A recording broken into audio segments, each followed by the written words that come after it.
And, everyone talks about one bad apple spoils the bunch. Well, Yeah. that's why you make sure you don't pick the bad apple in the first place. Well, the way that you fix this, the carrot part, is so farms, etc.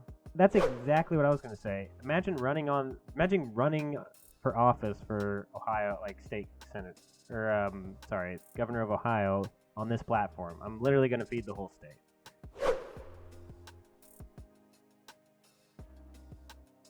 Hello and welcome back to the A&B's Mastering the Minds podcast. And here on this podcast, we believe that your prosperous and purposeful life is being stolen from you by your need for comfort, culture's wishes for you, that call to go get a beer and grab a pizza instead of working on that final or starting to build that business you've been dreaming about. We think that on this podcast, exploring the norms and cultural values that actually produce these problems and habits for you are going to be valuable and give you a way to craft a path out of that lifestyle, right, into some success. So today I've got Jacob S. Xeno Fighter on again, and he wanted to hop on today, and we're going to discuss food insecurity. So without delay, post haste, we're going to first invoke Occam's razor as we discussed, right? So what's the easiest Yeah. way, Jacob, to produce a positive change when it comes to food insecurity, meaning how do we feed more people? The simplest, easiest way that can instantly be put into practice is Right. essentially giving people who donate food a qualified immunity. And you would do that by, obviously you're going to need a little bit of accountability. So let's say a restaurant, a wholesaler, anyone that's affected by, say, a health inspector, if they get a grade of at least like 65 to 70 and above, so a C grade, right? That's competent. Um, then they would be able to donate the food with relative qualified immunity, with exceptions of, gross negligence, malicious intent, the obvious ones. Um, and then from there, allow, this would have to be stateside, this would have to be probably put into either state or municipality. Okay.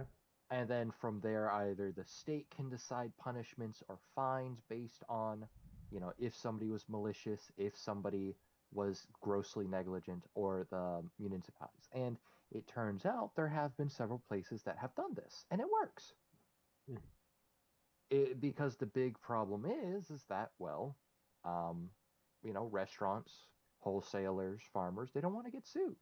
Yeah, no, I definitely agree with you. That's one thing I've noticed when I personally try to figure out these issues is that it always comes back to like actual individual responsibility, where whether it's an employee who's not doing their job at the company, a boss who doesn't have the correct guidelines, or just people are, like you say, basically suing themselves out of the ability to help their community because the businesses can't afford to do it. Yeah, I agree. If you think it's risky, don't do it. So that would be like, because the health inspector comes around every 6 months. Mm. And every time there's a customer complaint, they also have to investigate. So, Okay, okay. I was this gonna is say, majority of. do we think we should increase that? We could just pay. We could I just. think Mm, I think 6 months is fine because you're probably not going to have a catastrophic change in that amount of time mm. that wouldn't get In terms caught. of management, right? I agree with you. Yeah. You have to be pretty calculated to try to like skate past health code regulation, Yeah. and you don't Yeah. really It, make it would money be. doing that. I think is what the point we're trying to say with that. Um. So the problem is that any Mm, system above this single, like the qualified immunity, which really just needs to be passed, like hands down, no bar, just pass it. Simplest thing, it wouldn't affect anyone in a meaningful way except those that need it. Um, so on and so forth. which is the The ideal bill, then, at least in my Yeah, opinion. yeah, that's it. Like, so whenever you talk to Sharon Brown or whatever the representative, just bring that up to her first and foremost on a piece of paper and He's like, a here. gentleman, Sherrod. Oh, Sherrod. Yep, Sherrod. Oh, my bad. I thought it was Yeah, Sharon. listen, Um, Mr. Brown, I didn't. It wasn't me. Mr. Brown, I'm so sorry. Your FBI agents. So the big issue is that there's really four factions that all need to say yes at the same time to get anything Hmm. done. So you have the politicians, right? If you don't get a politician that's willing to go up to bat for you with your issues, it's not going to get introduced, except for Ohio's weird because it has a referendum. But even that's hard to do. And that ties into a different faction. Number two is the producers, the people that harvest the food, the people that refine the food. You know, you got fruits and vegetables get turned into soup, get turned into frozen goods, convenience goods, etc. You've got the Okay. third group, which is the food insecure. Now, food insecurity isn't just I can't eat. It's I don't know when I'm going to eat next. It's the That's a only good thing point. I have available to me is wrapped in plastic bags, stuff like that.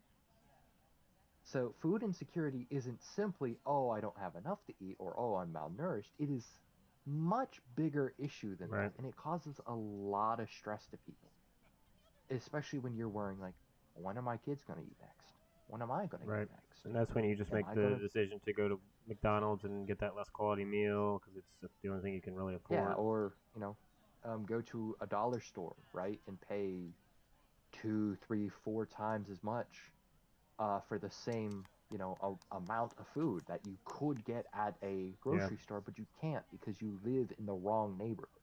You live in the wrong area. And this goes into the last faction, right? The public. Yeah. Even if the politicians support it, even if the producers are incentivized to donate, even if the people that are food insecure want it, if the public does not support it, they will not work with it. Yeah. No, I And agree. like public support, all even though it's really symbolic, we know nowadays that politicians and companies really could care less whether you support something. Yeah, most Um, of them. There are some that if would be you, exceptions there, but I definitely agree with you for the most part. And that's big. I think that's a large part due to the consumer base. We just don't. I mean, that's yeah, well, we it, buy the shit, this, so they have the ability to continue to produce it, and we allow them to overlook these little things that we're discussing because of the way we treat the yeah, convenience. Right? It's much higher on the priority ladder than feeding our homeless population because they should have done something about it themselves, etc., that that's called Protestant work ethic, and it's etc. essentially good Ignorance is people yeah.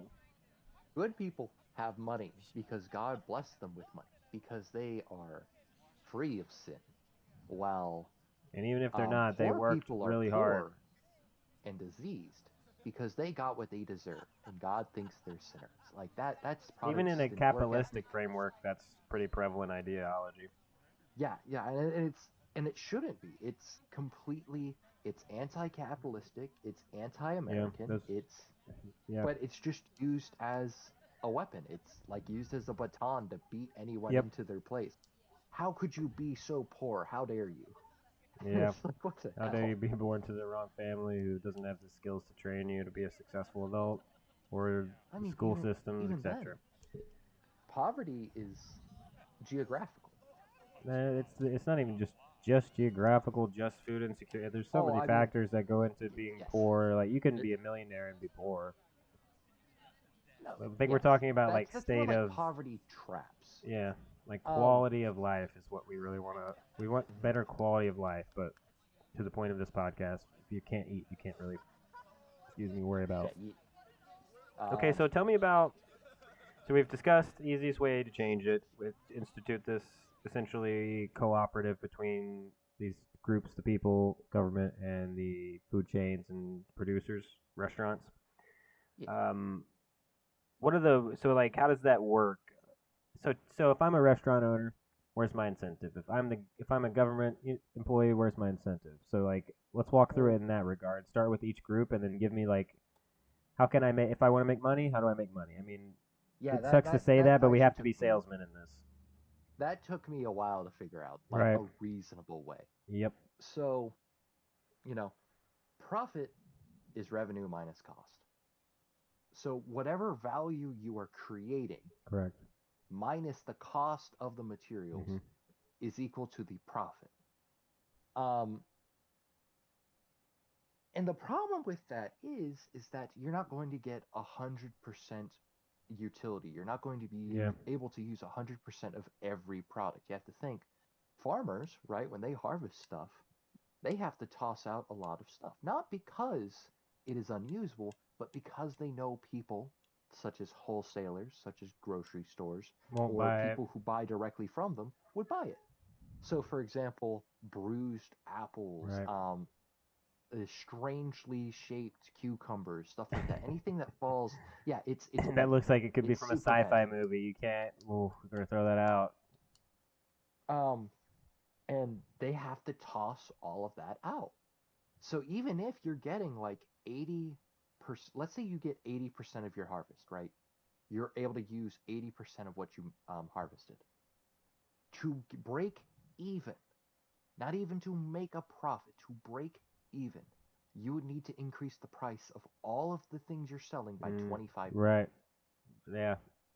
And then that goes to the grocery stores and wholesalers, It comes down to they have us. to toss out That's a they that's a have to great toss out a idea. bunch of stuff. Good job, So you Mr. have to Jacob. think every single time it goes up the ladder or down the ladder or eventually to you, the price is constantly Ooh. exponentially increasing because you keep having stuff thrown away because Jacob, they, yes, let's. Why don't we build a company and we'll just purchase all that shit from them wholesale, and then we can just sell it to grocery stores cheaper or something like that. There's definitely a market there. because you see, you're going to become a company that you don't want to be. You're No, no, going no, to no, be no. We'll be creating the nonprofit. very problem. We'll be nonprofit. Um, We'll use the profit we make as a company oh to crap. supply the ability to go to these farms and pick up the stuff for them. We'll take away the cost Mhm. of them having to dispose of it, or we'll purchase it for pennies on the dollar because it's curved in the wrong spot, and then we can take that to and start to deal with food insecurity. Then we take that organization, we grow it municipally, countywide, statewide, and then we go to our I mean, governor and say, "I want to it suggest follows this to into the rest of the country. Look at what we've done with it. We've um because twenty the percent that's a lot interesting of bit about food. that is yeah, it's not going to be exact, right? It's not I 20% think is you're just on an the higher. example, You're but probably on the higher end. Like there's probably more than that. I don't want to move yeah, the. I don't want to like move our you're not windows. going to I'd have love to a look that up. perfect harvest every time. You're going to Mm-hmm. only want to harvest certain things at certain periods. So, if something is growing slow, even if you think you could sell it, you can't be out there. You can't be out in a field every single day. You're going to wait until a Yeah. majority of everything's ripe, like corn, soy, potatoes, etc. And then you're just going to go. You're just going to dig everything up. Well, the way that you fix this, the carrot part, is so farms, etc., give them like an 85% value tax deduction. 85% of the value. Now, the reason why you do that is because that would allow them to reduce their cost and increase their revenue. That is their incentive. Their incentive is I now have less loss, therefore I'm making more profit. That works out. You'd want that. So now that 20% loss, times that by 85%, that's like, I really don't want to do math right now. Is that 16 or 17? 17? Great Yeah, question. that means that you are now recovering you're now recovering like 70% of that 20% loss. Yes, I'm using a bunch of math, but anyhow, that would be an incentive because that's what you need. You need incentives for Yeah. people to work with you. Now let's go up the ladder one step, right? Now you got wholesalers and grocery stores. Now you see after transportation, so after, stuff has to be trucked across the country because you're probably only going to get oranges from Florida if you live in Ohio. Nobody's crazy enough to grow oranges in Ohio. I swear to God, if I find somebody that's growing oranges, I want to know what they're smoking so I can have some. They're smoking the rotten orange peels. Oh God. It's that Um, vitamin D. Or is it D? Yeah, it's vitamin D. They're overloaded. I don't know. We're probably growing our own nutmeg and then smoking that. You can get high on that. I tried that as a So for kid. farm, It didn't work. Don't try it, kids. It doesn't work. oh no, you hallucinate. So for rent or from grocery stores and wholesalers, about 65%. Because you have to think they had to cover all their costs, they had to mark everything up. Because everything is marked up, the actual worth of the product compared to its total cost has shrunk.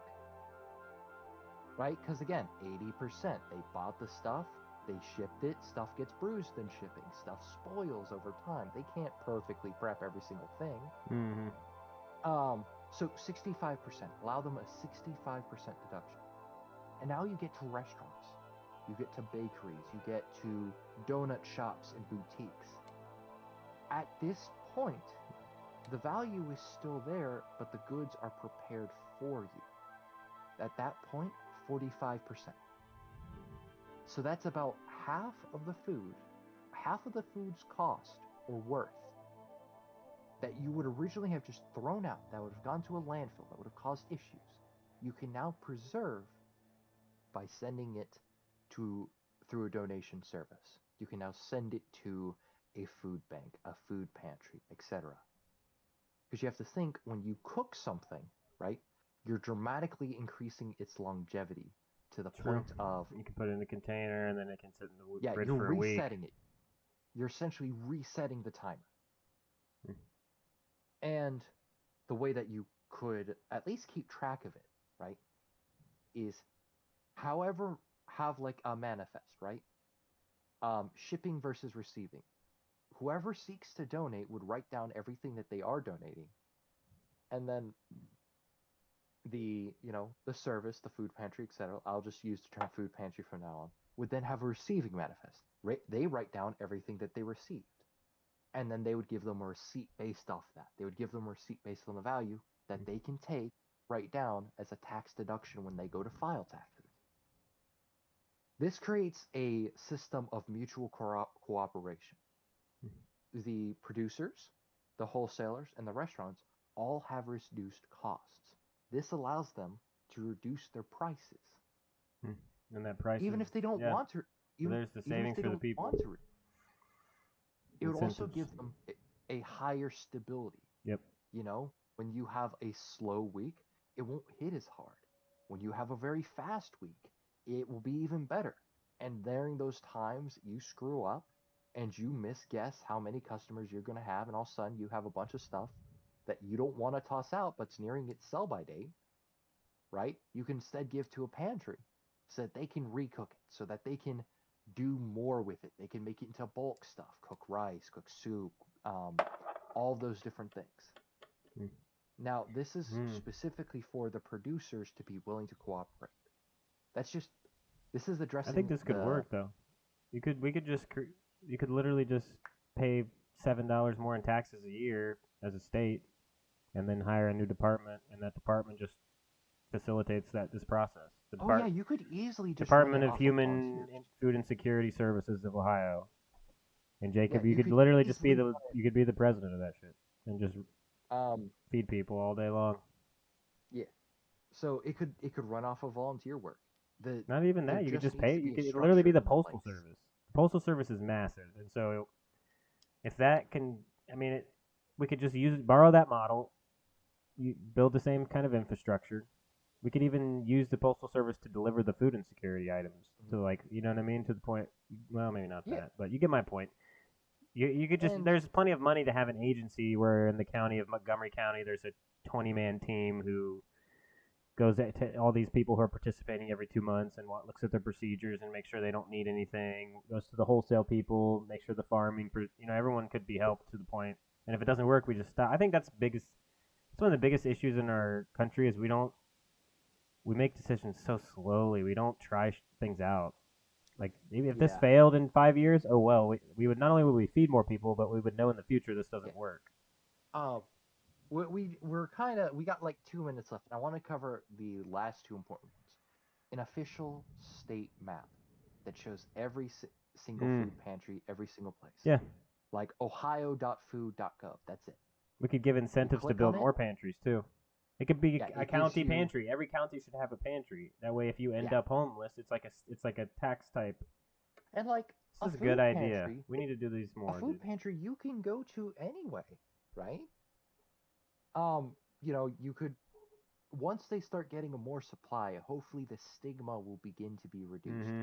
because there's a lot of stigma surrounding food pantries, like soup kitchens, that type of stuff. When anyone can benefit off of it, Yeah. anyone would benefit off of I think it keeps people out too because it's looked at like it. if you go here, you literally a massive failure, a drug Yeah, addict, yeah. It's or it's it's the Protestant womanized. work There's ethic stigma. correct. Like, Where it how could dare just be you that be you poor? got laid off and Yeah. you didn't get someone to teach you how to save 70% of your money or Um. whatever the You, formula.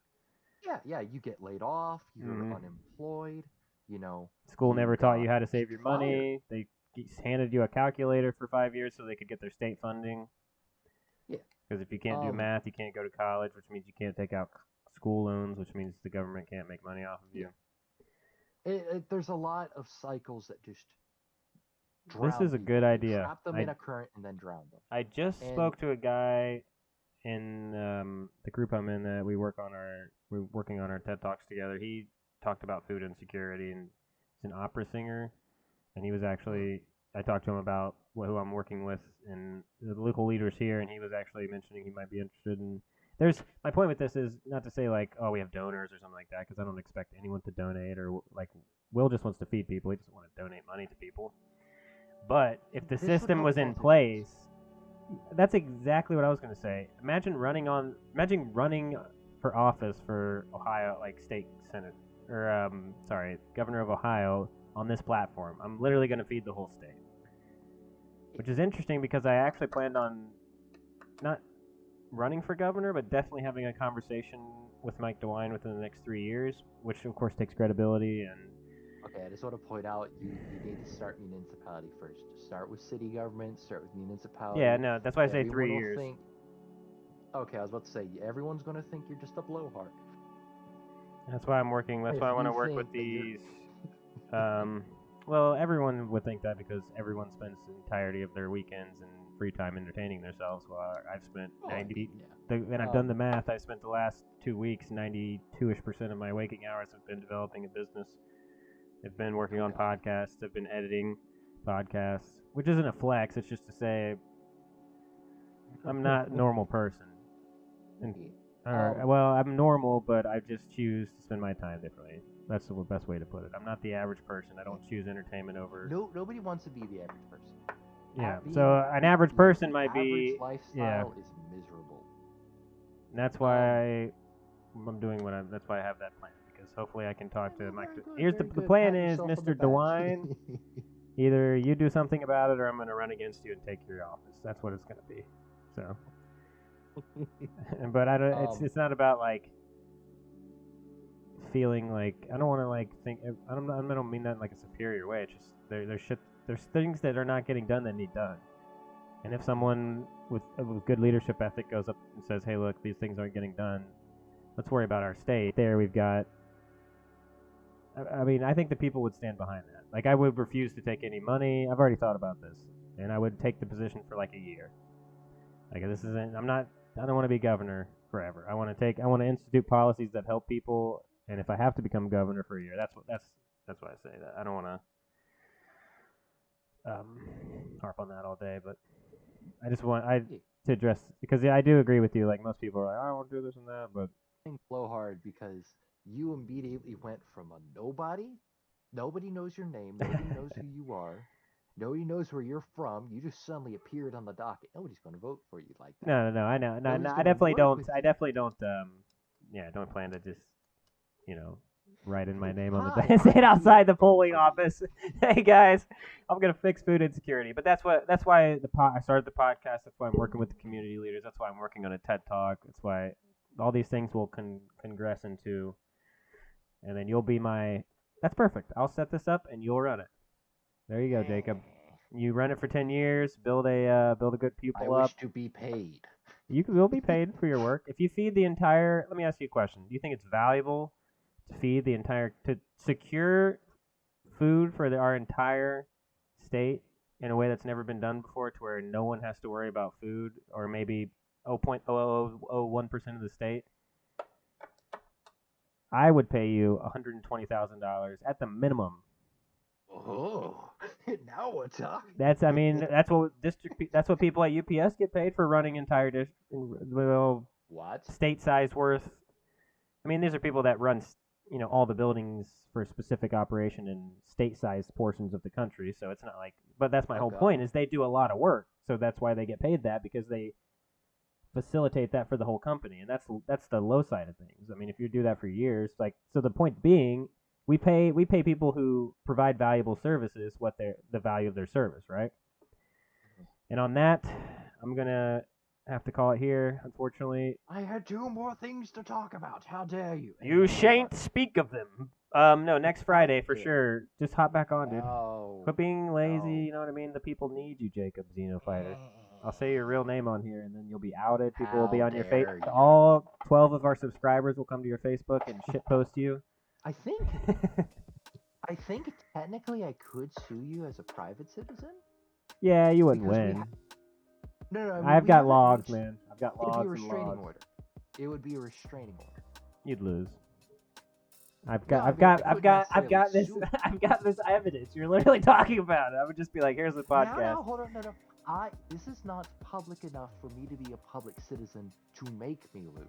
Not to mention your face and your name aren't in it, so you have no legal right to it.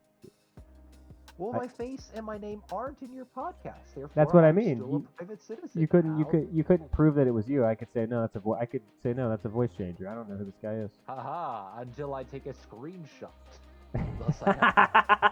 No. I'd be like, he just watched my podcast. Your Honor, he just turned on my podcast on please YouTube. Bring up this 360p JPEG. Anywho, I do need to get off here, my friend. Yes, sir. I will catch you next week. Thanks for watching. Follow if you find value. Subscribe if you find value. If you don't, leave a comment and say, this isn't valuable. And then I'll try to make it more valuable. And until next time, we thank Jacob for his beautiful... Wait, hold on. Are you using reverse psychology to get more participation? No, Jacob. I would never do that. I would never push people to make bad comments about my channel so I could comment back and push the algorithm. Attack you and make you more powerful. Give me your strength. Haters make me stronger. Palpatine. All right. Have a good night, guys. Best of luck.